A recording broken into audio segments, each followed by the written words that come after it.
Hi, so I'm Emily. And I'm John. Oh, that's Joey. Say hi, Joey. Hello.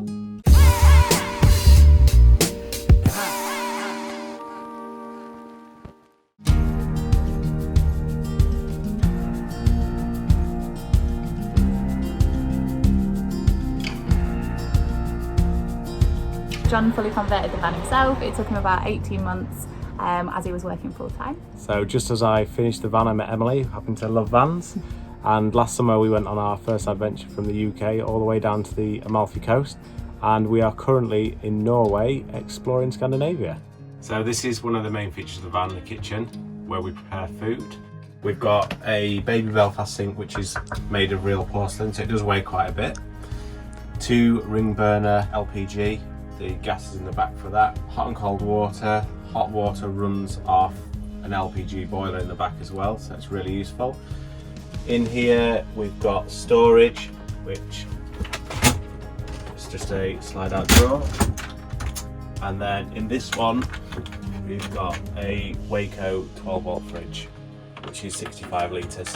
We've got UK plug sockets with USB chargers, really handy if you need to charge your phone or cameras or anything like that. I tend to do most of the cooking, John does the driving. It's really, really good, this kitchen. We've got the extending part here, which is good because obviously you can prep all of your food, and there's tons of storage. So in here, we've obviously got all of our plates and utensils, and in the fridge, we have got plenty of room. Fit lots of Prosecco and beer, but it's also got a freezer compartment at the top, which is really helpful because obviously when we're wild camping and we want to go off grid for quite some time, it means that we can obviously defrost the food. This is the TV. So this is one of the luxuries of the van. It's a Samsung 32-inch smart TV.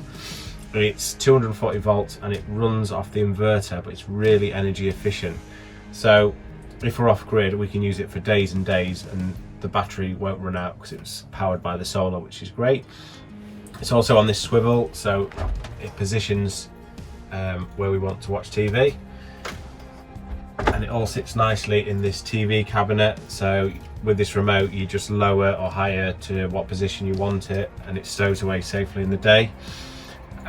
People always ask as well how we watch things on it, so we just plug a hard drive in and that's how we watch our movies and TV shows. So one of the main things John thought about when he was designing the van was the fact that he wanted a full bathroom. So we have got a Thetford cassette toilet. It swivels round as well, which gives you a bit more room in here, which is really good. And we've got a full thermostatic shower. Last summer we only had cold water. We did a bit of an upgrade. So this year we've got hot water as well, which runs off the gas boiler in the back, and it works perfectly. It's PVC lined and it's got a wet room vinyl floor, so it's completely waterproof.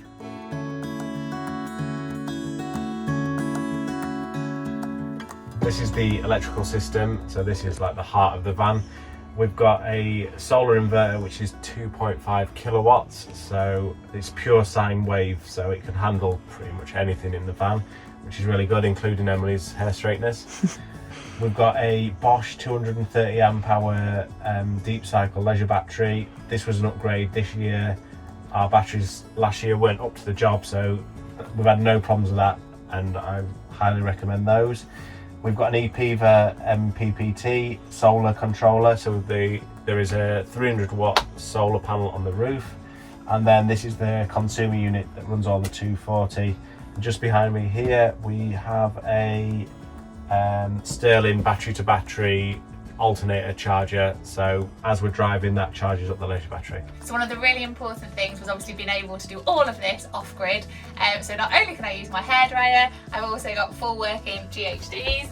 You just plug them in, it makes a bit of a funny noise to start with, it then takes a few seconds and they just click on just like the rest of them. We are going to now set up the bed and show you what a simple process it is. Fingers crossed. So we start by taking down the extra kitchen work surface. We just pull out the bed and there we go. So So we have the double bed, but we also have this single bed as well, which is brilliant. So it's really, really comfy, and it's just somewhere that we can chill out in the daytimes. If we have people come, then there's somewhere that they can stay. If Joey wants somewhere to hang out, he can just come and chill on here. It's really, really nice. It's got a skylight up at the top, so you can have it windows open. It's got a window out the back, and it's also got 2 USB sockets up at the top there, which is obviously really handy for charging your phones. It's really important to have loads of storage in the van. So we have got this overhead storage compartment. I tend to put most of the food up there. It stays nice and cool, so it's a really good place to store all of that. We've also got the hatch doors. A lot of people ask us sort of why did we put the hatch doors on? Well, there's a couple of reasons. First reason is if it's pouring down outside, it means we don't have to go outside and we can just jump in the front. The other reason is a bit of a safety thing as well. If we're in the back and we feel like something's happened and we need to get away quickly, we can jump in there and drive off, and we have had a couple of times where we have needed to do that. Joey's now going to demonstrate how to get in and out of the hatch. Thank you, Joey. And down. Just like that.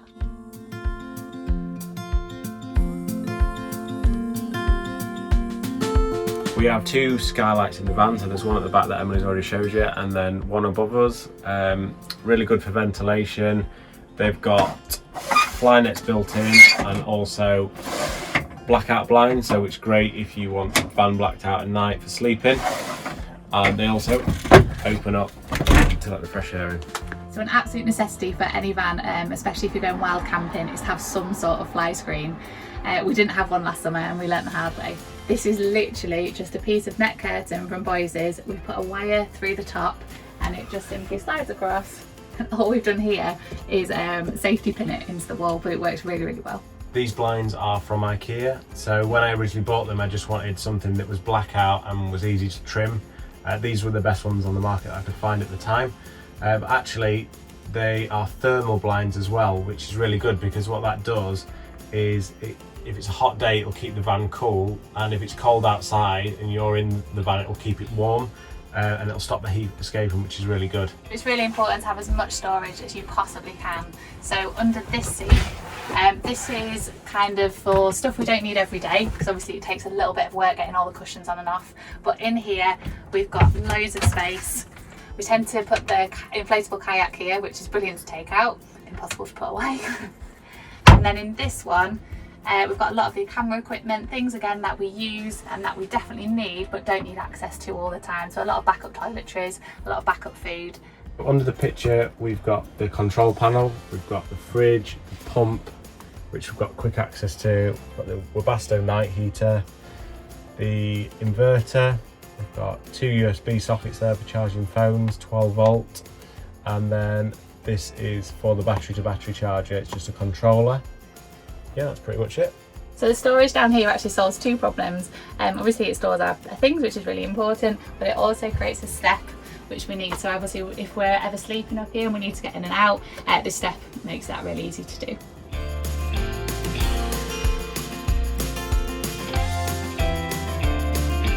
This is the garage. As you can see, it's a nice big space.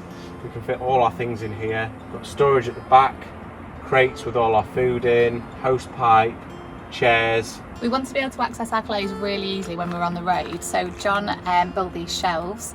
They work really well. They've just got crates inside of them. You can just pull them out, get what you need and put them back in, and it just means we can see absolutely everything we've got. Last year we ended up with loads of bags and it was just really, really difficult to get what we wanted, and this makes it so much easier. When we were packing the van, we realised that we needed more storage than just the shelves because we managed to fill those with just our clothes. So we bought these storage boxes. 2 of them are just filled with food and the other one is just filled with shoes, but we've just created this wooden effect at the bottom, and that just keeps it all in place, and again, loads of more storage for us. This is the boiler. It's an instant LPG boiler. The water that comes out of it is extremely hot, so we've got nice hot showers, which Emily's very pleased about this year. At the back there's a 70-litre Firemer water tank, so we can go off grid, which is amazing. And then just in here we've got the gas. This is the cassette toilet from the rear. The reason why it's placed here is because I didn't want to be taking it out through the van. It's much easier and quicker access straight out the back door, and then we can get rid of it. Also here we've got a hose just for washing off your feet. It's a really powerful spraying hose, so if you've got any pots to wash or you need to wash the sand off your feet at the beach, it's great.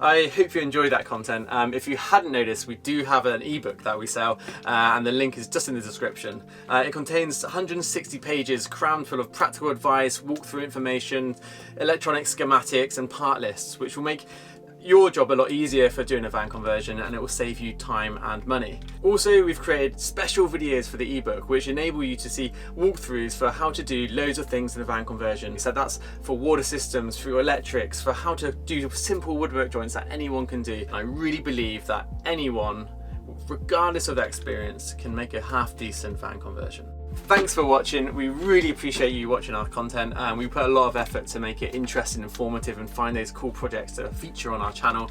Consider subscribing, leave a comment, and we'll see you next week.